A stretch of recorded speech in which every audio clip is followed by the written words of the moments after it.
పార్వతీపురం మన్యం జిల్లా కొమరాడ మండల కేంద్రంలో ఆటో వర్కర్స్ తో కలిసి మీడియా సమావేశాన్ని ఏర్పాటు చేయడం జరిగింది। ఈ సమావేశంలో సిఐటియు జిల్లా కమిటీ సభ్యులు కొల్లి సామూర్తి, ఆటో వర్కర్స్ యూనియన్ నాయకులు గోపి మాట్లాడుతూ రాష్ట్ర ప్రభుత్వం ఉగాది నుండి ఉచిత బస్సు సౌకర్యం మహిళలకు కల్పిస్తామని చెప్పడం చాలా శుభపరిణామమని, అయితే ఇలాంటి సందర్భంలో లక్షలాది మంది ఆటో కార్మికులకు కూడా భరోసా కల్పించే విధంగా ప్రత్యామ్నాయం ఏర్పాటు చేసి వారి కుటుంబాలను ఆదుకోవాలని, అలాగే కేంద్రంలో బీజేపీ, రాష్ట్రంలో తెలుగుదేశం కూటమి ప్రభుత్వ విధానాల ఫలితంగా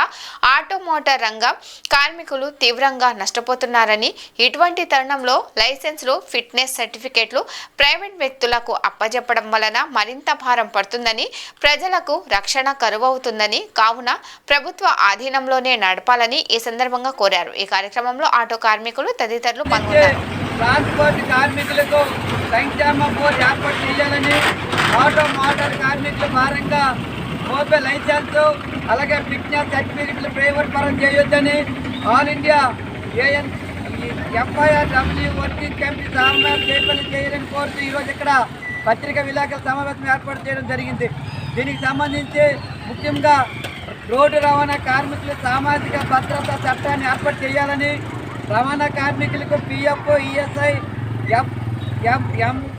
MTW యాక్ట్ ప్రయోజనాలు చట్ట పరిధిలోకి తీసుకొని వచ్చి అమలు చేయాలని, 2019 MV యాక్ట్ సవరణ చట్టాన్ని రద్దు చేయాలని,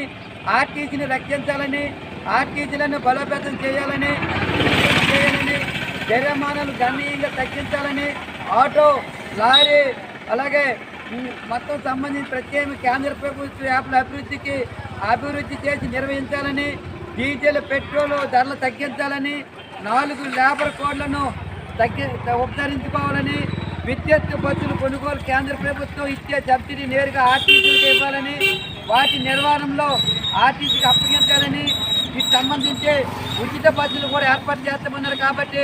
ఉచిత బస్సులు ఏర్పాటు చేయడం మంచిదే, కానీ ఈరోజు ఆటో కార్మికులకి ప్రత్యేకం ఏర్పాటు చేసి అన్ని విధాలుగా ఉద్యోగ భద్రత కల్పించి వాళ్ళకందరికి కూడా కల్పించాలని చెప్పి కోరుతున్నాం। ఈరోజు ఆ ఒక్క ఉచిత బస్సు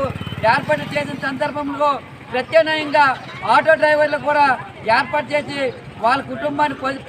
పెంచుకునే విధంగా అన్ని ఏర్పాట్లు చేయాలని చెప్పి ఈరోజు ఇక్కడ మేము డిమాండ్ చేస్తున్నాం। ఆ దిశగా భవిష్యత్తులో కేంద్ర రాష్ట్ర ప్రభుత్వాలు ఆటో కార్మికులకు అన్ని విధాలు ఆదుకోవాలని చెప్పి ఈరోజు ఇక్కడ మేము సిఐటియుగా రాష్ట్ర ప్రభుత్వానికి, కేంద్ర ప్రభుత్వానికి డిమాండ్ చేస్తున్నాం।